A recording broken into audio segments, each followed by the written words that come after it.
Rare champion number 1, absolute must build for the Sylvan Watchers, is going to be Balsmith Flannan. This guy's insane. In-game reviews are actually pretty accurate given just how good this guy is as a rare champion. I'll cover some honorable mentions as well, I suppose, for the Sylvan Watchers, but this guy's crazy sell. Brings an ally attack skill. It's a weak ally attack, but it's on a 4-turn cooldown. And, you know, while he does only team up with one random ally to attack a target enemy, you got to consider that Balsmith's attacking him with his A1 as well, which is a pretty good one. A double hitter A1, each hit with a 40% chance of placing stun for a 10. Also decreases a little bit of enemy turn meter as well. Pretty saucy stuff already. On his A2, he's got attack all enemies, 100% chance buck to placing weak decreased speed debuff for 2 turns on a 3-turn cooldown. As far as rare champions go, again, just not bad. And then on his passive, 50% chance of granting an extra turn whenever Flannan places decreased speed debuff on 3 or more enemies with their A2. This is on a 3-turn cooldown, but still, very, very strong rare champion in a multitude of areas of the game. I've actually done like a busted or bad episode on Balsmith Flannan.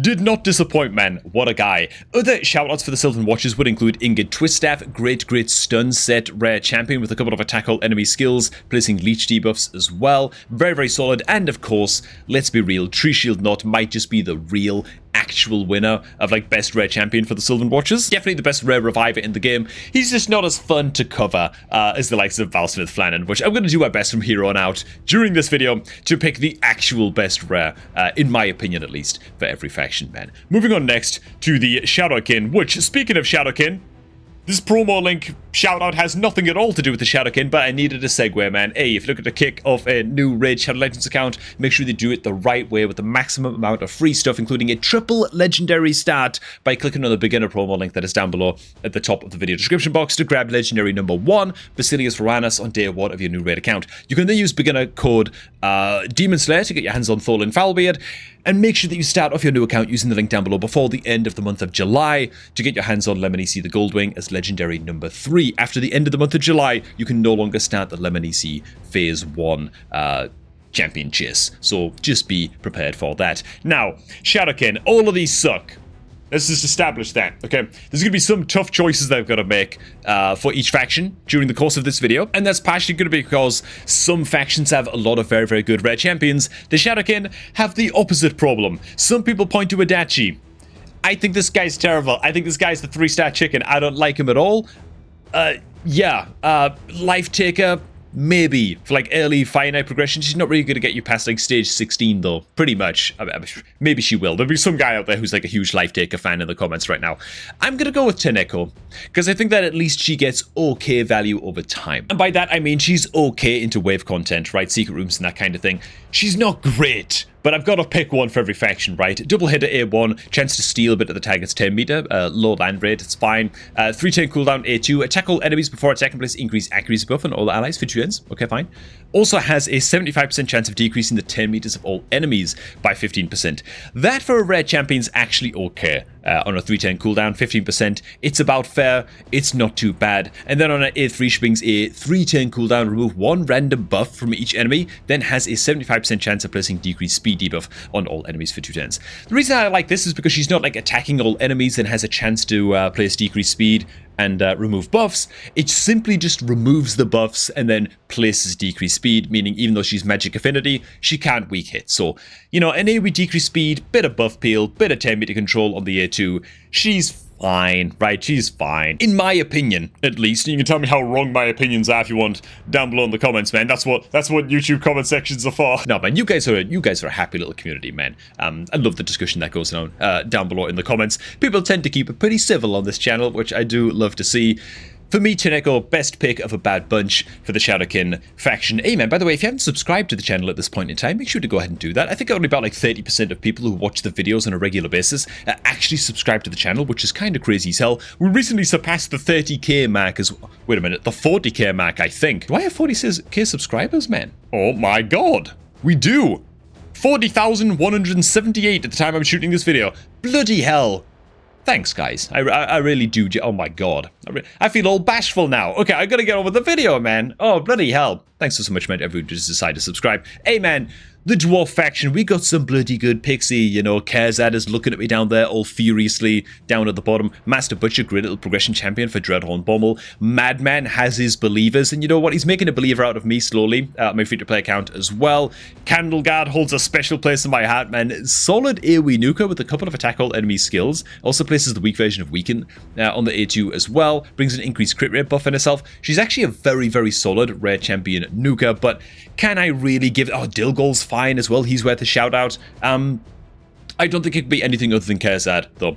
For a rare champion, I'm going to try and stay... I'm not going to try and stay away from the Void champions. What am I talking about? If we're talking about the best rare champion for every faction, I'm going to have to cover some Voids. It's just the way that it is, right? Kerzad, double hit at A1 as long as he's got a 100% crit rate, extra hit, 100% land, strong decreased speed debuff for 2 turns. The value of a strong version decreased speed debuff with this kind of reliability in terms of land rate on an A1 for a champion is nuts. It's crazy into Iron Twins. It can be very, very solid even into Griffin in Doom Tower. The rest of his kit's bloody useful, you know, into Griffin, but still, if you're just that desperate, you just need a decreased speed debuff for a champion that can just spam it on an A1, he can do a job for you there. I think the best part, though, really about Kerzad is that even if you eventually retire him from your Iron Twins teams, right, you're no longer using him in that area of the game, dude, he's got 2 attack all enemy skills on a 3-turn cooldown on his A2 and on his A3. You can just plop him in a stun set, retire him into the stun set, and just use him in faction wars and in wave content, secret rooms, Curse City, that kind of thing. And you're always just going to continue to get value forever from your Kerzad D-pad. He's just that kind of guy, and you gotta love champions like that. They're not just progression champions, right? They don't fall off. Also, with Kerzad, it might look like he takes like 10,000 skill books to get him fully booked. You don't need to book any of his skills. Like, he's fine without the skill books if you don't want to spare the rare tomes for your Kerzad. For whatever reason. I'd book him anyway, because you're going to get perpetual value out of the guy. But, yeah, he doesn't need the skill books for, like, any cooldown reduction or anything like that on any of his skills. So, very, very nice, man. Next up, the Knights Revenant faction. Why did I say it like that? That's simply never been said before. Good old Executioner, man. Great, great champion option. We've got Torix, who isn't talked about enough, unless you're on, like, Ash's channel, where he's mentioned in every, like, 3rd video or something, which I feel like I'm guilty of that as well, so I shouldn't really throw stones in glass houses. I feel like I cover the same champions a lot of my top champions list videos.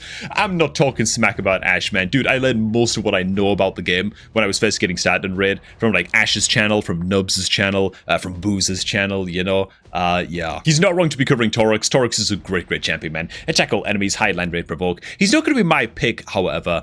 We got some good choices. Crimson Slayer's fine for progression.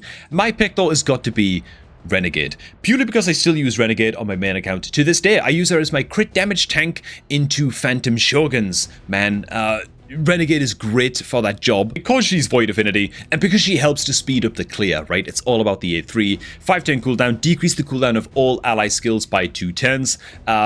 This skill on its own is like a legendary champion quality skill. It's very bloody good for speeding up your clears and getting things like speed kills in certain dungeons with like double Cold Heart teams and stuff like that. If you can make those teams work and tick. The only downside is that Renegade will receive damage equal to 30% of her max HP when she uses this skill. And so, yeah, bit of a downside. Could be a little bit risky to leave that skill active in my Phantom Shogun's runs where she can end up like, you could just end up dying a horrible death, screaming in that dungeon if I let her cast it too much, and so I usually open with the skill and then never use it again kind of deal. But still, just based on what you can do with the Renegade and like how high the ceiling is for this champion, I think that she's going to be my pick for the Knights Revenant faction. Next up, we've got the Elves of Darkness, where there's no suspense at all. It's Cold Heart. I could mention some honorable mentions. Painkeeper, even Kale, you know, great, great champion. Reliquary Tender. Wait a minute. No, she's High Elf. Oh, God. This is racist of me. Well, probably, in some strange sense, in the modern day. Anyways, man, Cold Heart, great champion. Obviously, what a Cold Heart can do is just unprecedented for a rare champion. Quadruple hit to A1 alone would probably warrant Cold Heart being built for things like finite progression, even if she didn't bring the absolutely busted A3, which can do stuff like this. Much like Bernie Sanders, I am once again asking you to put some respect on the double Cold Heart, Royal Guard, Spider's Den, speed clear team, which goes a little bit something like this, man. Decreased defense, weakened debuff goes up, and then a couple of rare champions are about to come in and just obliterate this boss out of the video game of Raid Shadow Legends. There you go, man. Like, why is it even legal that a rare champion can do that? So yeah, I hope you'll understand why Cold Heart is my pick for the Dark Elves faction, because could it be anything else, man? Moving on to the Undead Hordes, where, I hate talking about Seducer. His kit is just too long to read in videos because you got to take into account, okay, man, is he valuable with Temptress and ooh, blah, blah, blah. I can rattle on about it. He's a good red champion. He's not my pick, okay? Wait a minute. Who is my pick then? I don't even know. Bloody hell. You could definitely make a case for Grinner, but that's only really if you need a reviver for Faction Wars and you haven't pulled any better quality champions that can do the job, I suppose. Frozen Banshee is great, though she does have very, very steep drop-off, which I really don't like in my rare champions. I like it when you can guarantee that a rare champion that you take up to 60 is going to get value for a long time. Frozen Banshee is abysmal, basically everywhere but Demon Lord Clan Boss, even in Dragon's Lair. Who's bringing a Frozen Banshee to Dragon's Lair? You know what I'm saying? Uh-oh, I've done it again, man. There's another Frozen Banshee, body pillow enthusiast out there in the comments right now, man, making all kinds of derogatory slays about me in the comments. I'm gonna go with Banshee, dude, because I'm crazy as hell and I'm a hipster. I'm gonna go with Banshee because she brings to tackle enemies A1, chance to place weak version, only weak version, but still, decreased defense on an A1, and an AoE, 30% land rate. I think that's fine, like pretty damn good as far as rare champions go. She brings another tackle enemies, this time on a 2-turn cooldown on this A2, 65% chance of removing a random buff from each target. Then she brings a double hitter on the A3, which frankly I would disable in wave content, and you guessed it, I would put my Frozen Banshee in a stun set, get her moving nice and fast, and just, yeah, honestly, she brings a couple of, as far as rares go, pretty good attack all enemy skills on the A2 and on the A1. And so, as far as stun set champions go, I feel like she is way, way underrated. Maybe, actually, wait a minute, no, she isn't. 4.7 is totally fair for Faction Wars. Why she got a 4.1 in Hydra, dude? Oh my god. No, man, I'm telling you, bro. Cursed set Banshee, it's the new meta. Don't knock it till you try it. God, I've got to try that now. Next up, that brings us to the Demon Spawn faction. I'm just going to try and mispronounce every single faction name from now on for just the rest of the video, just because it's going to annoy everybody. Okay, so we've got Fellhound as maybe an obvious choice for if you're going to build a campaign farmer. I don't think that's a good enough reason to put a champion at number 1. You know what I'm saying? Like is Fellhound a must build rare champion as a campaign farmer? I don't know, dude. I've made like 4, 5, 6 raid accounts over the past couple of years, sticking with the main account and sort of rotating between free-to-play accounts. I've never built Fellhound one time and never felt like, oh my god, man, I pulled the Fellhound. It's time to build him as a campaign farmer so I can clear 12-3, like 6 seconds faster or something. You know what I mean? It's a bit of a luxury build more than anything, and I feel like there's a lot of champions that could do the campaign farmer job. But I'll tell you one champion I've taken up to level 50 every single account that I've ever made, and I've never regretted it, man. It's Diabolist, and honestly, I'm probably going to take up to 60 soon on the main account, just to make like a busted or bad video, reviewing Diabolist kind of in depth. I think this champion is way slept on. I think that she's very, very solid. Her A1's got a very low land rate sleep. It's sort of whatever, but dude, she brings a 30% increased speed buff on all eyes, 2 turns, 3-turn cooldown. I mean, I don't know, dude, like, she's not quite as good as Apothecary, because, Apothecary's triple hitter A1 is nuts to have on a rare champion, but 30% increased speed on a campaign farmable rare is very, very good for Faction Wars. Then, of course, on a 410, she brings a little bit of kind of micro Deacon Armstrong action going on this A3 with 10 meter fill and 10 meter decrease against enemies. 410 cooldown on that. I believe that besides like Praver the Slitherer as well, like you have to go all the way up to some of the better legendary champions for the Demon Spawn faction to find an increased speed buffer champion in the Demon Spawn, which is kind of insane, right? Like, you gotta hold out and wait for a long time. I don't think this is a single, I might be wrong about this, I don't think there's a single epic champion in the Demon Spawn faction that brings increased speed, and that for me just even more drastically boosts the value you're gonna get out of such an easy to acquire champion that you might as well go ahead and build a Diabolist on basically every account. I think she's gonna be my pick. Next up, this next one's gonna be controversial, man. It's gonna be controversial, okay? We've got the Orc faction. I object. I abstain. I refuse to pick from this absolute drivel, okay? Because it's just like there are no champions here that aren't chickens. I don't know, Gallic, I guess. Like, if I absolutely had to pick, or like somebody was gonna like chop my balls off or something, I guess I'd pick Gallic. Fair enough, but like, really, it's kind of insane to me that we get like these new rare champions coming out all the time inside of Raid for like fusions and stuff like that, None of them are ever orcs, and they always suck. Like, they just always suck. The orcs, when it comes to rare champions, like they're like the bottom of the barrel for me, like below Shadowkin. Very, very difficult to pick a champion here that is worth taking even up to like level 50 or like level 40 for like early game faction wars, besides, I guess, Gallic. God, they're just really, really bad. Next up, we've got the Skinwalkers faction, where very few rares here, but you know what? There's some bloody good ones. I think that Fleshmonger is actually an understated red champion. Increase attack, blah, blah, blah. Attack all enemies. It is a 4-turn cooldown, but he brings a 75% land rate, decreased defense. Not quite a War Maiden, of course, but still not bad. Boone is also very, very good. Recent-ish rare addition champ to this faction. 3-turn cooldown, heals all allies, 10 meter fill. Very, very nice. Also plays a shield buff as well. Saucy. Torlog as well is also a rare champion reviver. Not bad at all as far as the Skinwalkers go. The pick has got to be Nalhorn though. I mean, I don't know why I bothered even winding up the suspense on this one, to be honest. Of course it's going to be Nalhorn. 3-turn cooldown, provoke debuff on all enemies for 1 turn. Can't weak hit because he's just placing the debuff. And then places unkillable buff on himself for 2 turns on a 3-turn cooldown on his A3. Yeah, Nalhorn is another one of those champions as well. Oh yeah, also, Nalhorn's A1 can't weak hit against any affinity, never, no matter what, even if he's in an enfeeble debuff, which makes him a great crit damage tank to take into Phantom Shoguns as well. So again, he's another one of those rare champions where the provoke's going to be great into wave content. It's going to be great into things like Magma Dragon, where you're just getting started on your account, you know, where you just need a good reliable provoke into certain bosses inside of this game. But then he's still going to give you that long-term value as well into Phantom Shoguns as a crit damage tank, because he's never going to be stacking up the bosses in rage stacks, or whatever the hell the stacks are called that the Phantom Shogun boss gets. And so he has great longevity once again as a rare champion. Which, by the way, I do cover the Nalhorn and Renegade usage and stuff into Phantom Shogun's dungeon. If you're ever looking to set up a Phantom Shogun's team, go ahead and just search in YouTube like Cobb Raid Phantom Shoguns, and that guide should come up. I've only ever made like one guide covering Phantom Shoguns because it's a depressing dungeon to cover, but it's a team that you should set up eventually, sort of over time on your account. Everybody's got to eventually set up a Shogun's team at the end of the day, you know. And Nalhorn is a great part of that team. Moving on to the Lizardmen faction, the must-build rare champion for the Lizard Men. I almost forgot to mispronounce it there. Gate is actually a great little debuff cleanser, by the way. 3-turn cooldown, remove all debuffs from all allies. That's kind of all he does. Like, the rest of his kit is a bit... I mean, look at this, dude. How vanilla is this, man? Just this, like... I didn't play Raid way back in the beginning, like 4 or 5 years ago when the game started, but this reminds me of, like, a mega old-school champ. Increase attack buff, weak version, 3-turn cooldown, that's it.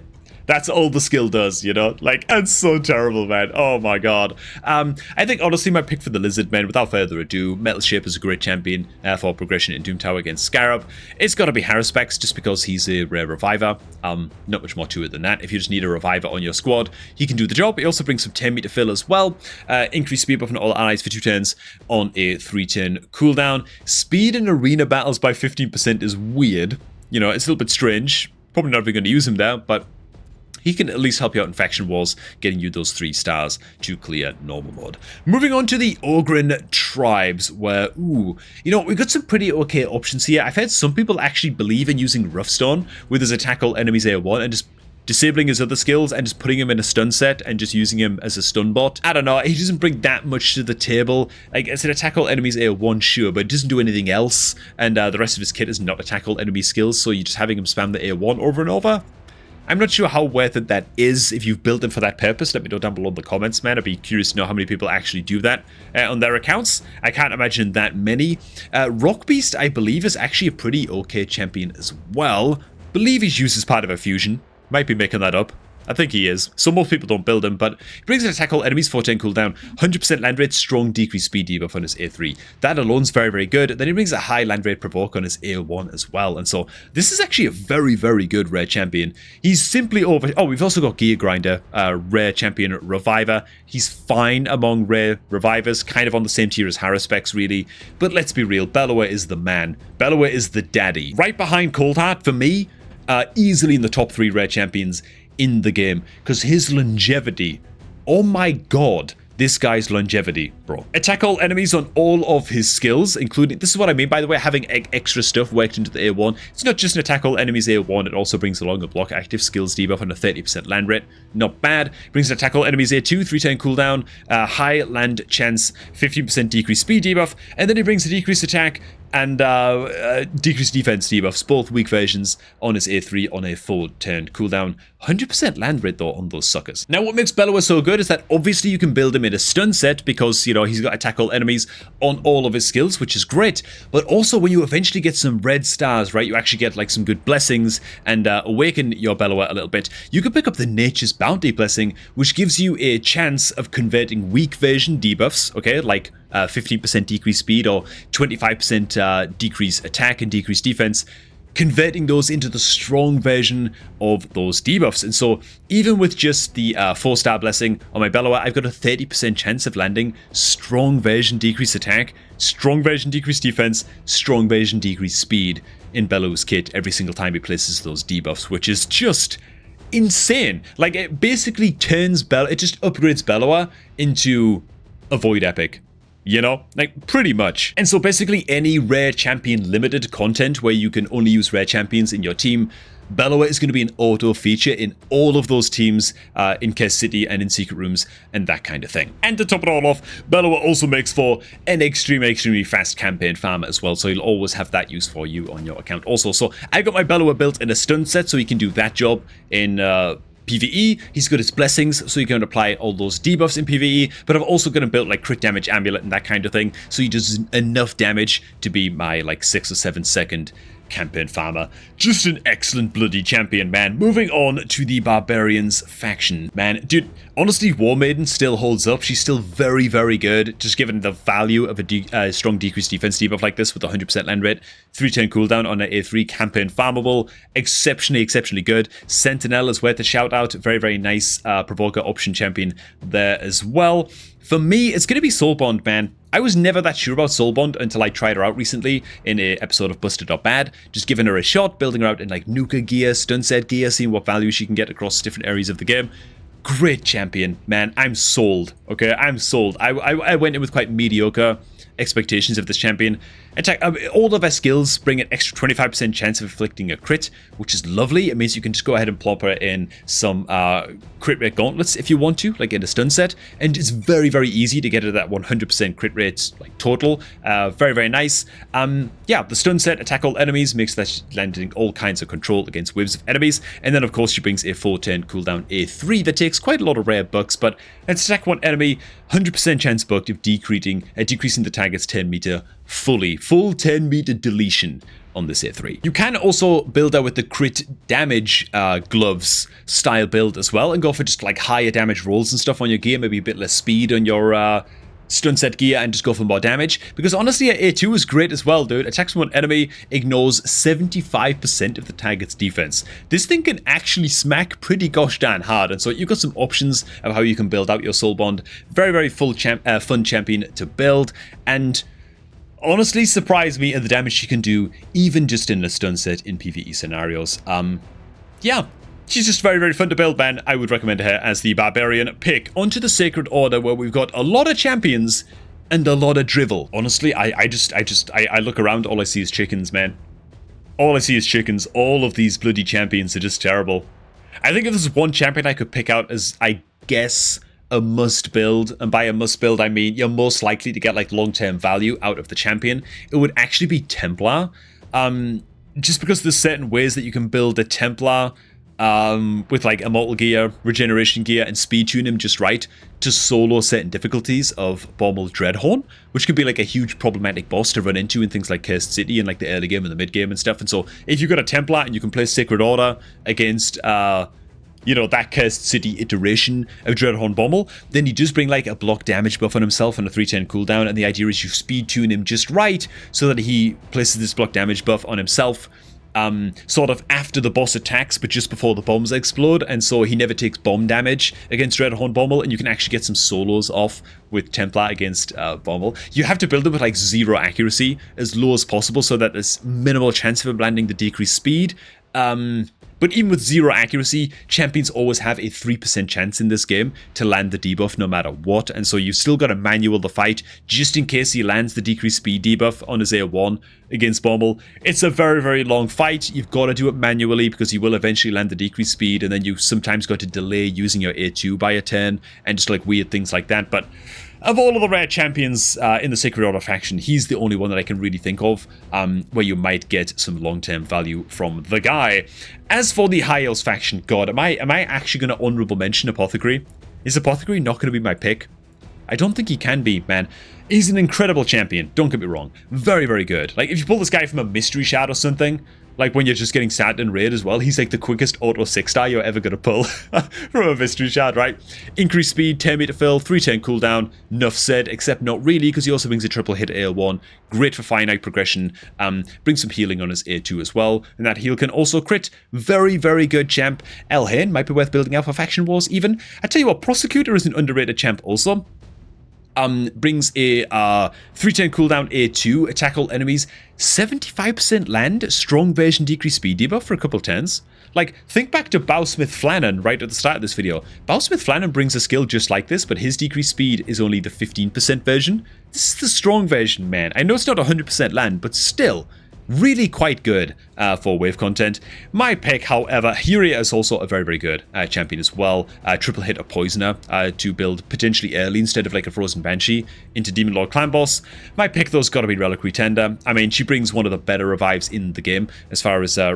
she's one of the better rare revivers in the game as far as rare champions go. Her revive...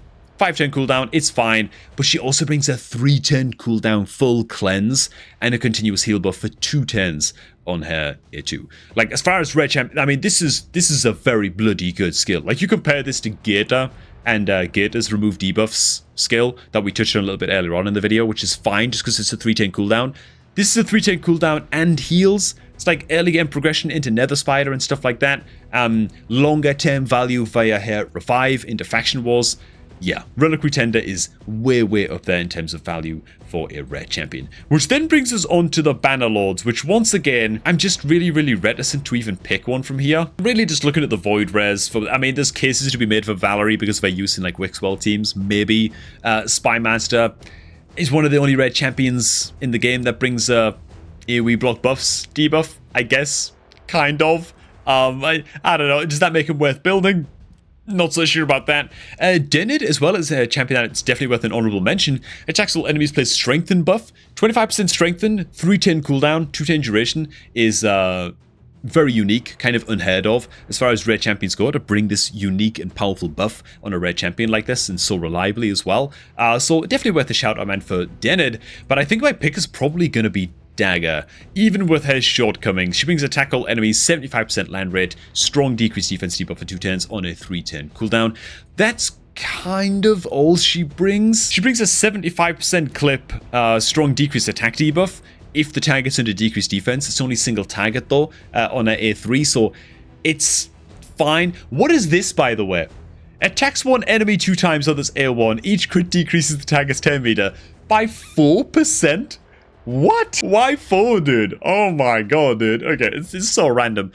Either way, though, the attack all enemies decreased defense on an AoE is always going to find value, and she brings her aura unique to faction crypts as well. So she can be worth building out to level 50, at least. Maybe all the way up to 60 if you're just lacking a good decreased defense champion option for the Banner Lords. And those are my picks, man. Best rare champion for every Snotton faction. Let me know how wrong I am about my picks down below in the comments, man. Always interesting to read the comments genuinely on videos like this one to get people's takes and see what champions they've built that maybe I just didn't even touch on in this video. And of course, while you're down there, if you're going to start off a new Raid Shadow Legends account, man, make sure to get that done by clicking on the beginner link that's down below at the top of the description box, just down below this video, to get off to the best start possible with Basilius Ruinus as your free starter legendary champion. Thanks so much for stopping by, man, and I'm going to catch all of you guys just a tad bit later, man.